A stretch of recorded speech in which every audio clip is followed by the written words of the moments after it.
guys, it's me Max Rainbow and I'm back for another video. So today I am finally doing my Junior Eurovision 2018 review. This is going to be the last video, probably, at least for a really long time, that I talk about Junior Eurovision 2018. In this video, I'm basically going to be reviewing the entire show other than each individual person's performance, as well as the points, that whole situation, because I've already reacted to both of those things and it just would be a waste of everybody's time if I sat in this video and continued to talk about it. Alright, so without further ado, let's get into my Junior Eurovision 2018 review. Alright, so first I want to talk about everything like leading up to the contest. I mean, there's not a lot to say. I didn't pay too much attention to that sort of thing. I got into Junior Eurovision this year a little bit late. However, obviously the difference from this year compared to some of the other years previously is that this year there was a bidding for who got to host. So Belarus ended up hosting and the show ended up being in Minsk. And I think that this was a very good idea because a lot of countries don't put too much money into Junior Eurovision, at least not as much as they do into Eurovision. And although Russia ended up winning, and I'm sure they would have put a lot of money into putting on a great show, this just ensured that the show would run smoothly, that there wouldn't be any, shock to a country that, oh my gosh, now we gotta scramble together to figure out how we're gonna fund this and host this and all that stuff. So I think that that was very good. And overall, how the entire show came about, there wasn't really any drama or anything. I mean, the show went very, very smoothly. And obviously this year there ended up being a record amount of countries that participated in the contest with 20, as well as 2 new debuting countries, Wales and Kazakhstan, which have never been in the Eurovision franchise. So I think that's really good. I'm not quite sure why so many countries chose to involve themselves in this year specifically. It seemed like Junior Eurovision was kind of in like, it wasn't going up. It seemed like it was starting to go down a little bit in popularity. So I'm shocked that there was such a huge increase in countries this year. Overall, I think the quality of the songs that ended up being in this year is one of the strongest out of all the years that I've personally listened to. Definitely one of my favorite years. I mean, there's just so many quality songs in here that I have been listening to over and over again after the contest has even ended. So that's something really awesome. I was also very happy with Belarus hosting, partially because my favorite from last year, 2017, was Belarus, and I was just like, they didn't win, but they're hosting, so like they low-key won. And then whenever they announced that Helena Marai, my queen, like I love her. When they announced that she was going to be one of the hosts, I was so excited. But now I want to start talking about specific things that happened during the show and reviewing those. So the first thing that we basically see is that opening flag ceremony where all the participants come out waving their flags. It's really fun. This is when we first see 2 of the 3 hosts, Helena, Queen, and I don't know how to say her name. Jana? Zana. Jana. Zena. Alright, so this is when we first see Helena and Zena. There was a lot of good energy, it wasn't anything special, it just kind of did the job, we saw everybody, people were having fun, I liked the song that was in the background, like, it was good.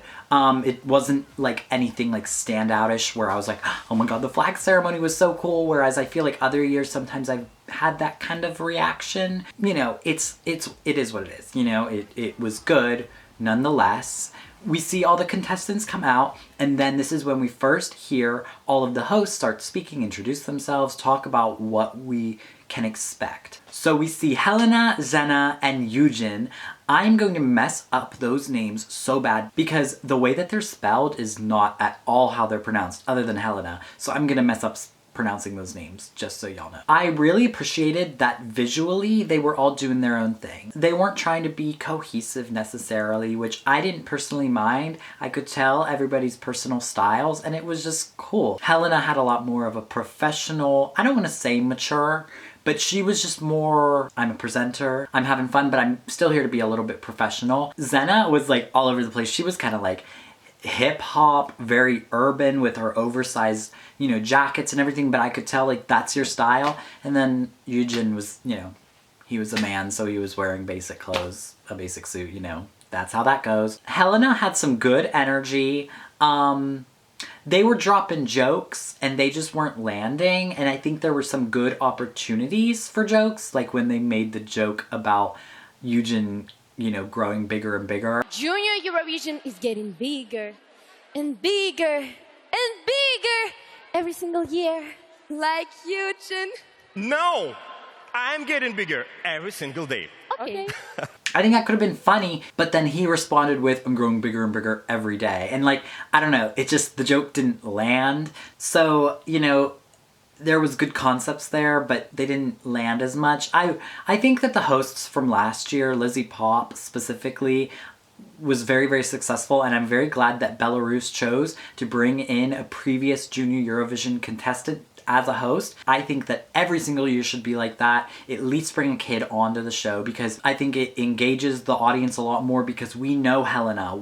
Most of the time I don't know who the hosts are, unless it's like Petra or, you know, something like that. Like when you bring a contestant from a previous year onto the show, it gets really, really fun, because it's like, oh, this is a face that I recognize. And when it's a kid, it just makes so much more sense. It's Junior Eurovision. Let's add some, you know, kids into the mix. Like, why not? That just makes the most sense. But this year maybe wasn't as successful as last year in terms of specifically the hosts, but I don't think that they were bad at all. I mean, every year it's cringy, every single year. The only time it's ever not cringy is when Petra hosts. That's the only time that Eurovision and Junior Eurovision, that's the only time I've ever not felt cringy from the actual hosts. So, you know, I don't know who they have writing their jokes. They need to get new writers. It never lands. And I don't know if it's like a language situation where things get lost in translation. I don't know what it is. There's always something lost, but Another thing regarding the presenters, I am aware that their first languages are not English, so they did amazing, like amazing. However, there were situations when I was watching where, just frankly, I had no clue what they were saying. Not even gonna lie. They slurred over their words, they were talking very fast, and they had such a thick accent that most of the time I did not know what was going on. Helena was pretty good. I think that she took her time pronouncing things, but specifically Zana, it was just like, sometimes I was just like, huh? If you're a viewer and you have no clue what's going on, they're giving you instructions on how to vote, then you'd be sitting there like, what? Like, what did you just say?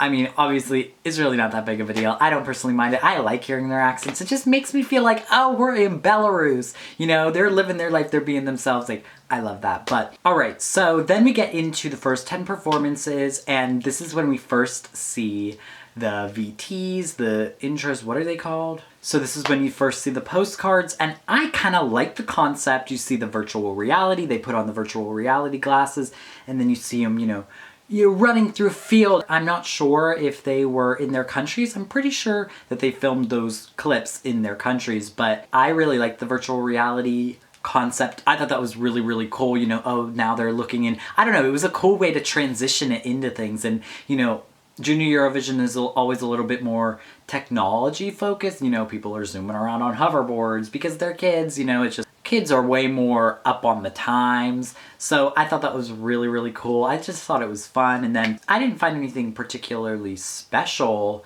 about the postcards. I like when you can see the people in the postcards, and because it was from a first person point of view, you didn't get to see Darina or Roxana. You know, you didn't get to see everybody running around doing whatever they're doing, which I just like when I get to see that. Because when you're like so invested in this contest and it's like, you know, a few months in the making, you want to see as much of these kids as possible. This is like their moment to shine. So I just would like to see them, but that's just a personal thing. I thought that they were very well done and all of that. You know, I thought they were cute, and I liked the whole concept that they took. I also want to take this time to talk about how amazing the camera work and the staging was this year. I honestly think this is one of the best, if not the best, staging and camera work that has ever been done in Junior Eurovision. I have always had an issue with the stages either being, you know, small or just being weirdly shaped, and it just never would fit with the songs, or I don't know, there was always something off. And then there was always an issue, I felt like,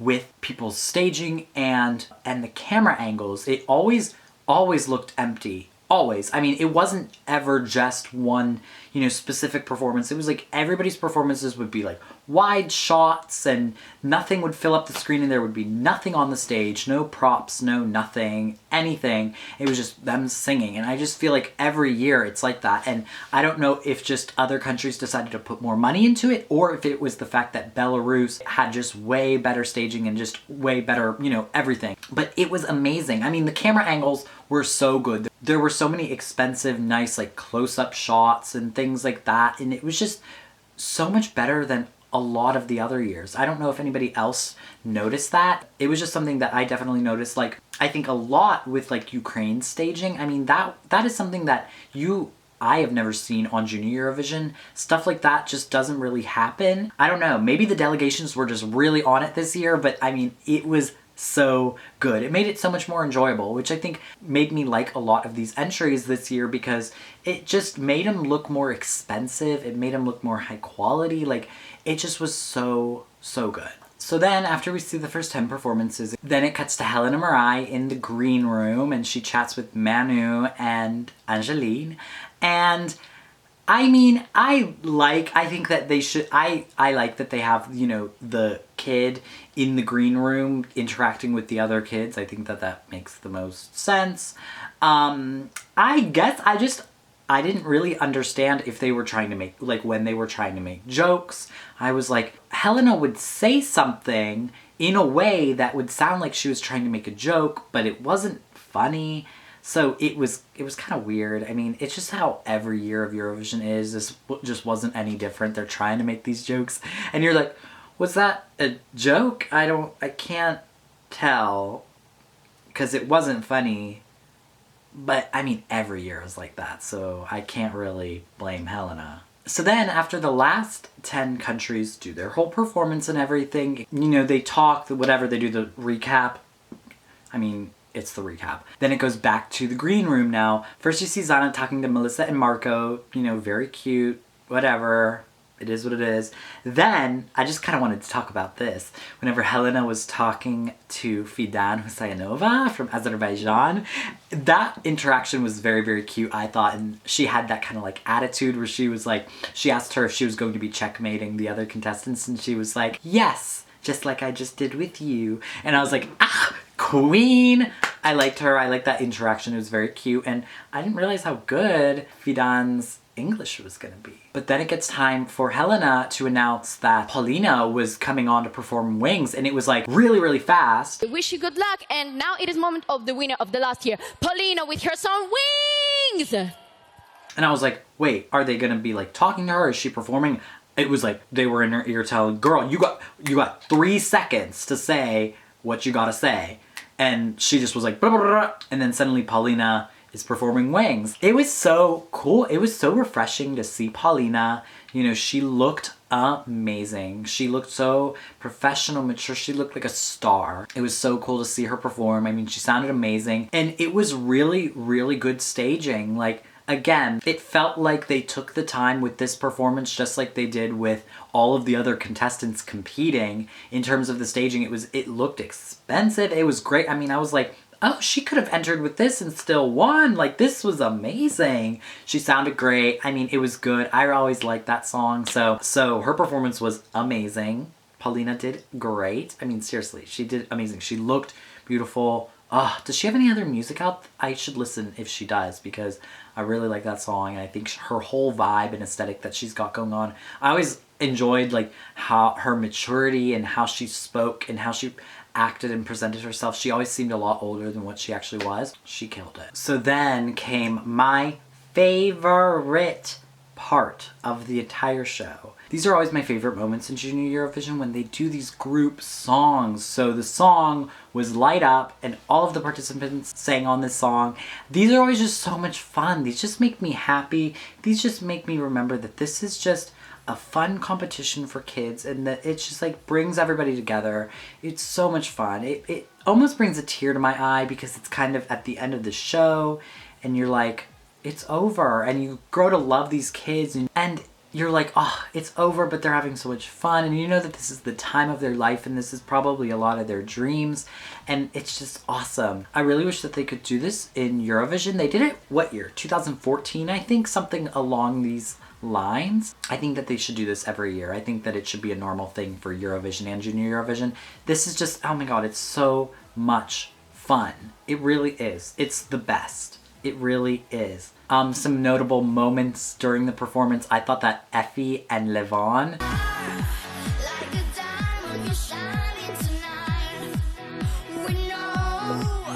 were a really cool little duo because they both have so much energy. I don't know, and they were both in these like colorful outfits. I thought they looked really fun. I also kind of just giggled every time they went past Nom Daron because he's just so laissez-faire and like flazé-da. Everybody's jumping up and down and he's just kind of like relaxed. It's not that he's like low energy, it's just like he seems like a way more relaxed person than everybody else. So I always thought that was funny every time they showed him. And then also Anna Filipchuk from Russia, she had a lot of energy. She was just boop, boop, boop, boop, boop all over the place. I was like, whoa girl, where was that? We needed to give her like a fun, energetic song for like Junior Eurovision. She could have done that. Yeah, I mean, I thought it was really cute. The song was fun. The only note I would say is the camera angles did not show the kids as much as I think I would have preferred. They showed the dancers a lot and a lot of wide shots, like wide shots. And I would have loved to see majority camera shots of the kids because I think that's what that whole thing is about. It's not about the dancers or anything. I also thought it was interesting that Daniel Jastrzębski got a solo like rap bit. I was like, at first I was like, why is he getting this? And I realized it's in Belarus, but anyways. So then finally they do the whole results, the scoring, the points, everything like that. The only thing I'll say about that is I feel like the televote scoring just went by really, really fast. Not really necessarily mad about it because they didn't spend all that time just like you're sitting there waiting, but it seemed like it went boop, boop, boop, boop, boop. I needed some time to process what was going on. So then Poland is announced the winner, you know, woohoo! I have my reaction if you want to watch my reaction to all of that. I found it really, really funny whenever whatever the male presenter's name was said something to Paulina like, oh, you're very beautiful, and she just kind of like was standing there with the trophy in her hand and she just was like, it was just, that just made me laugh, personally. Paulina, you're gorgeous. That's fantastic. And then Roxana comes on stage and she performs her song one last time. I always find this part really heartwarming because all the kids get up on stage and they're all hugging, and it's like, you realize, it really reminds you that this is just a kid's show. They're just here to have fun. You know, and it's really sweet to see that, you know, they obviously were friends with a lot of them, her hugging everybody, and just like, it's really sweet to see that whole moment happening. It's just, that just made my heart melt. It was so good, and just like a nice ending. It always ends on such a high note. I really love that. So I think that this year was amazing. It had amazing quality songs, staging, you know, everything was really, really good. There wasn't much to complain about. I mean, honestly, I thought that this year was really, really amazing. I just want to say that I had an amazing time filming all of these Junior Eurovision videos for you all. My channel has grown so much. I went from pretty much 0 subscribers to about 3,000 plus over the course of like 2 months of me doing Junior Eurovision videos. I really appreciate that. I hope you all stick around for all of the other content that I'm going to do. I'm going to be trying to do so much fun stuff for you all. I really appreciate that. I cannot stress that enough. I'm doing this because I love to do it. I don't get paid from these videos, and I don't mind. I mean, listen, if you go to my channel's About page, you can see how to donate to me. If you like these videos and you want to support me, you can do that. These videos will be coming out regardless,